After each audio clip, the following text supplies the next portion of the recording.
Hi everyone, this is May Meow Meow and welcome back to my channel. So for today's video, it is about how to consolidate multiple spreadsheets into one. Okay, so on previous video, I showed you how to create or insert a table or convert a range to a table. So we are going to apply that later on.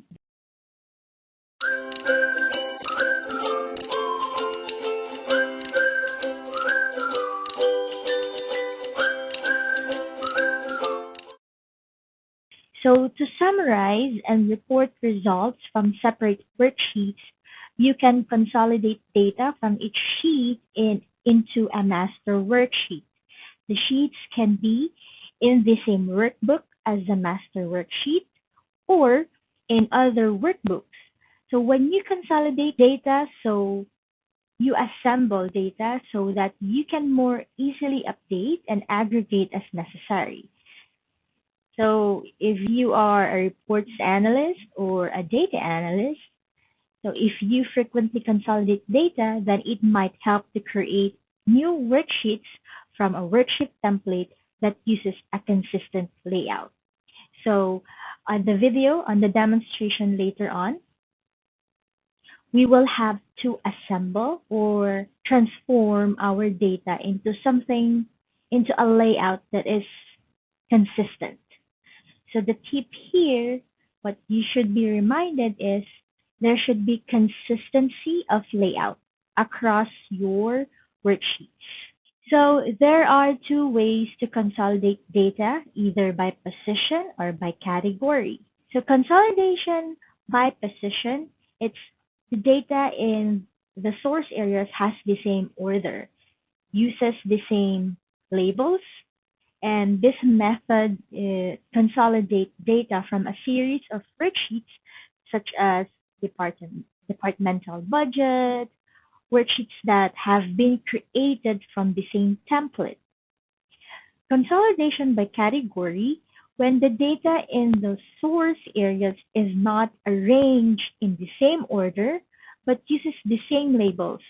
So you have to use this method to consolidate data from a series of worksheets that have been different or that have different layouts but have the same data label. So we have to take note if you are to consolidate data by category, we have to take note consolidating data by category is similar to creating a pivot table. With a pivot table, however, you can easily reorganize the categories and consider creating pivot table if you need more flexible consolidation by category. So before we do the demonstration, let's make sure that we follow these three things to consider. We ensure that each range of data is in list format.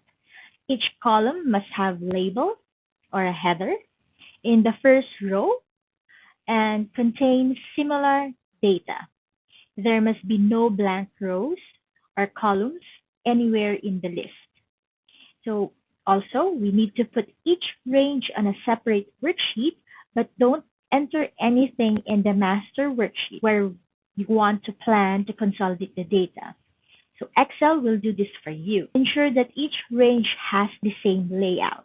Remember what I mentioned earlier, it's the consistency of the layout, okay? So it should be consistent across the worksheet. This time, let's go ahead and apply the things that we've discussed, and I'll show you how to consolidate multiple spreadsheets into one. Okay, so I have already prepared my tables. I have students and list of the test scores for first quarter, for second quarter, and for third quarter. Now, I want to consolidate it and get the average of the test scores per student. As what you can see, I've already assembled and checking our tables. It's consistent. The layout is consistent across the three worksheets. So I'm ready to consolidate.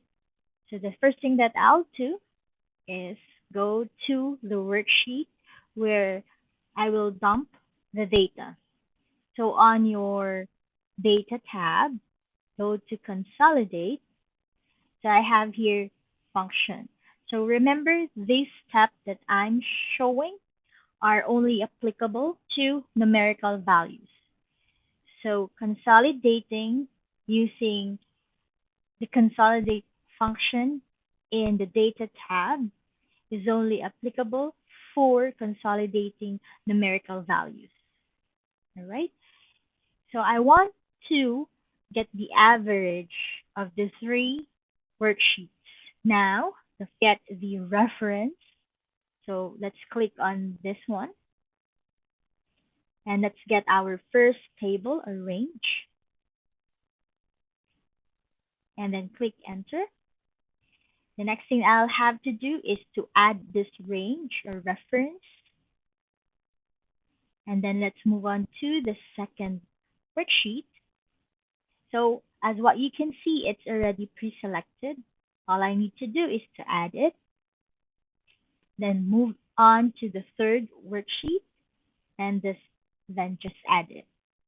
Now use labels in top row, yes, and left column, yes, because we have the names.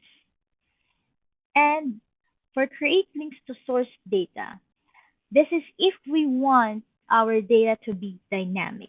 That would mean that if I change anything or if I change one score from the first or any score from the worksheets, then our consolidated data will also update. Let me show you first if it's ticked on. So that would mean that our data is dynamic. And then click OK. So this is how it looks like. See, we have the student and the test. All we need to do is, again, to fix the layout, fix the style or the layout of our consolidated value. Well, basically, it's just the data type and fixing the decimals. Let me transform it to one decimal. And it's blank. It's blank because if we click or expand this, we have the source value. So these are the scores for this average. That's basically the values been used to get the average. Or these are from the source worksheet. Okay, so let's test it. Since I mentioned that this is dynamic, so if I change anything from the worksheets, then this should update, right? So you can see we selected the function average earlier. So we have the formula average here. Okay. Just to test if it's dynamic, then we can let's look at test one of Anderson, of Joshua Anderson. It's 90. Let's say there was a correction made and instead of 90, what he really got was a 5. So from the average of 87.7, what will be the new average after changing this to 85? So definitely it will decrease because the new score is lesser.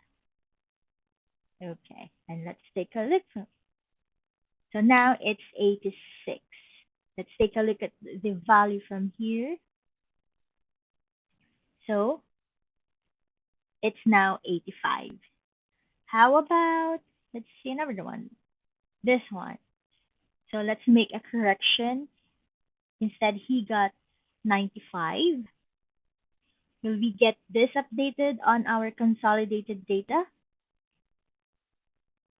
So let's see. He got 95. And on the third one, so from 80, say he got 88. So there, 88. So the average got updated because it's a formula based from the consolidated value from here. Now, if we want not to get the source data and we just probably it's just a one-time consolidation. So how are we going to do that? So this is how we will consolidate it. So click on consolidate. Since it's since it's already been added, all we need to do is just to untick the create links to source data. Oh, okay, let's just change. Let me just use a different worksheet. And okay, as what you can see here, because we use a different worksheet, then you'll have to re-add the ranges or the table. Okay, so let's do that again. It, we're still going to get the average. Now, let's select this. So add, second, just add, and the third, add. Of course, the labels will still be there. Tick on top row, tick on the left column, but we want a static value. So there. So I have, and all I need to do is transform it to make the values or to make the data presentable. I'll do that and make this as 1 decimal. Okay, so there. So test 3, look at test 3, it's 92.3. If I make changes on the original or on the source worksheet, will this change? So let's see. So say let's change this to 90. Did it change? It's still 92. It's static. But if you go to the first consolidation that we did earlier, it got updated. Okay, so that's the difference. All right, so that's just about it. So remember, this type of consolidation is only applicable if we are consolidating numerical values. So I hope you learned something today. And if you do, please click on the like button and subscribe to my channel. It's me, Mao Meow. And might as well share this video so others will learn to like you. Okay, so that's it for this video. Stay tuned for the next video. Goodbye.